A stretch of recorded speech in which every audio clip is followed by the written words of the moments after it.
Let's get real about how expensive everything is getting. The cost of living is crazy right now, and wages are not keeping up with inflation. Everyone has been feeling the pinch, but it seems like people are running out of their buffer money. Most Americans are living paycheck to paycheck and are just one unexpected expense or one job loss away from losing everything. I don't think people realize how quickly it can happen. I live in Florida and I have seen a huge influx of people who are living in their cars. And it's not just adults, there are children with them too. If you've been following my channel, you know that my family is super frugal. And after my husband lost his job at the beginning of the year, we've been living on our bare bones $1,500 a month budget. Living on so little isn't super fun.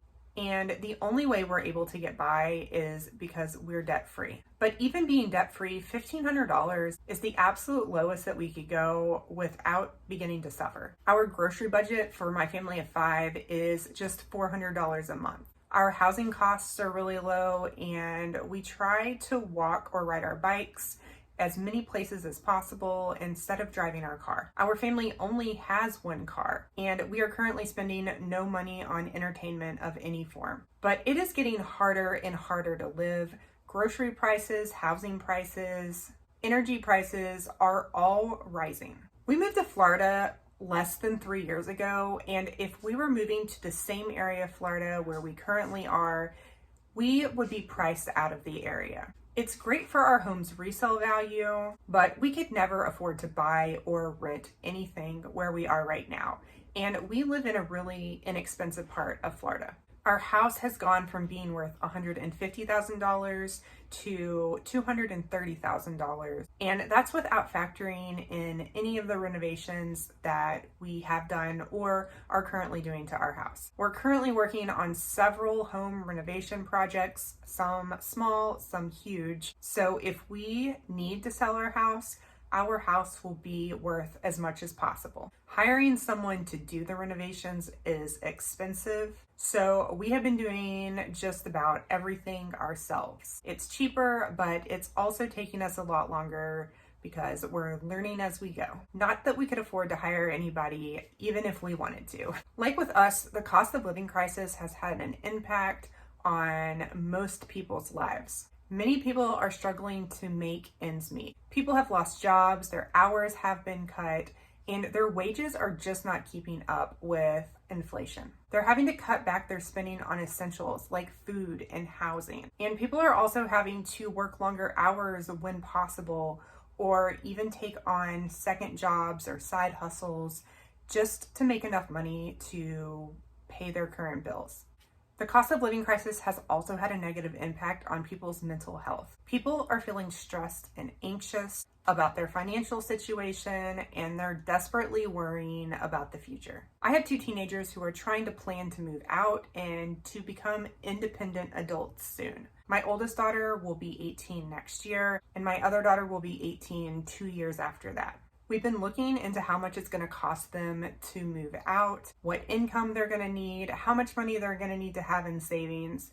And guys, things are crazy. I don't know how they're going to do it. It's also made me take a deep dive into what the average cost of living is in the United States and what people are paying for their bills. And man, things have just gotten out of hand. It's going to be really hard for them to make it into adulthood.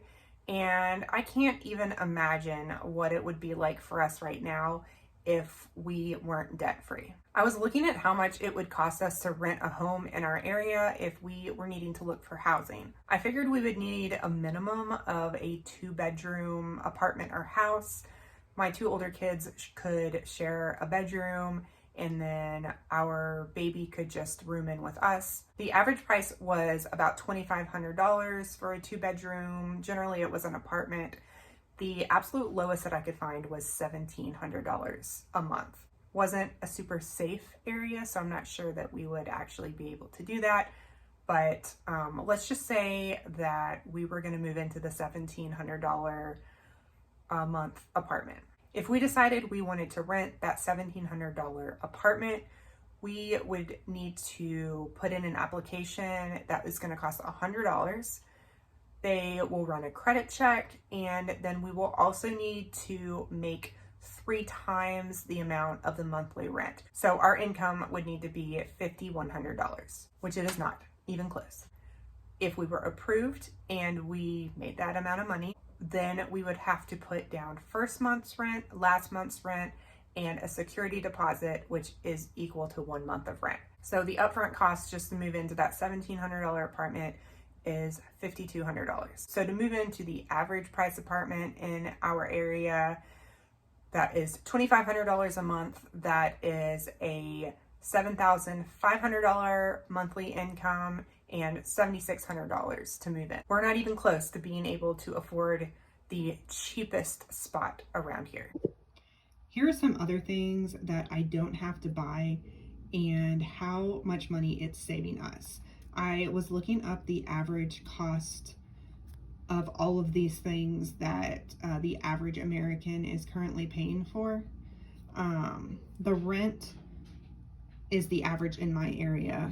So if we wanted to rent somewhere, on average, that is what it would cost us. Car payment of $500. Credit cards, the average person pays $430 a month in credit cards. Student loans, $280. The average family of 4.